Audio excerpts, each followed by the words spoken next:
huge stigma around men reaching out for help, mental health. So we can be an advocate, let you know that you're not alone out there.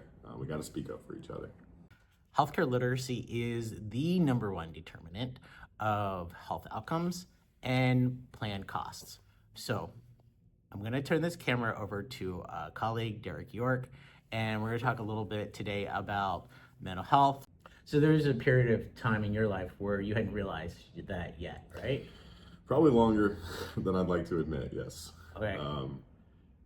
I moved to Florida in 2020 during the pandemic, Yeah. which, as we all know, was just a hard time for everyone. Right. Work, personal, doesn't matter. We're wearing masks and life changes.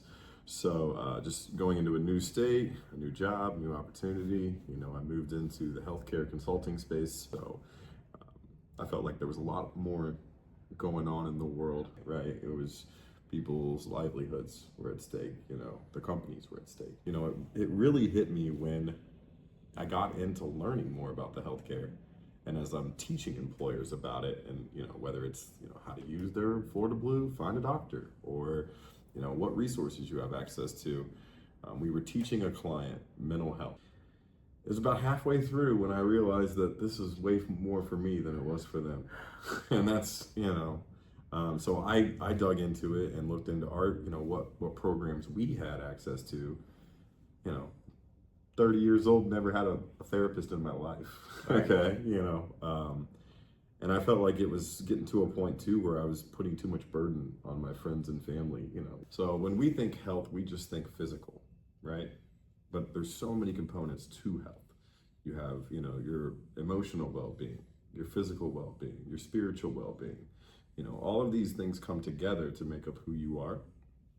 And I think sometimes where employers, maybe insurance programs, fall short is they just isolate and focus on the major, which is just cancer, heart attack, strokes, general doctors, physicians, and scripts. But what we also know is healthcare is so behavioral. So what we try to focus on is, if we do the right activities, we'll get the right outcomes. And you'll see it in your data. You'll see it in your plan designs. You'll see that the people are finding the right care at the right time at the right price. And what we love is that if we can get in front of it, if we can build strong EAP programs, not just check the box and say we have one, then I think we can really start narrowing down what those treatment paths look like. And especially for mental health, we see a lot of employers. It's a check the box activity. We have it. We might have 3, maybe 6 visits. But what we know is that if we can get a person on a care track and they can have at least 8 to 12 visits, we can take somebody who is moderately depressed or has moderate levels of anxiety, and we can move that to mild. So to have, a lot of these programs that we see on insurance contracts are 3, 6 visits, and depending on who you have it with, you might see a different physician or a different therapist every time.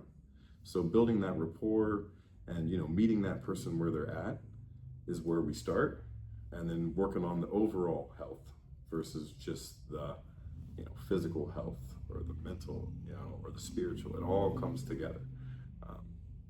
And again, there's a point where the employer's healthcare starts, and also your personal journey begins.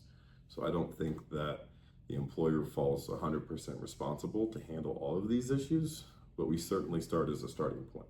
So what we've seen is if we can get people in the right treatment, we can get them on the right care track, we see it in the data that the claims go down. We have to do a better job of making it more humanized of a process. That, these are people, that it's not a scary thing, that getting the right care is, the path to recovery, whatever that may be. It may not be through the form of a doctor and a script. It may be through the form of a therapist and the right support group. And there's lots of different ways to go about getting care. So if we can not make it so scary, I think that we'll see more engagement and hopefully better outcomes when it comes to using the plans that we offer for our employees. One thing I'd at least like you to take away is that it's okay to say, I'm not okay, and to ask for help. And with men, the world we live in, We certainly are not celebratory for asking for help or saying that things aren't okay. And I think that's a really bad stigma that we need to get in front of.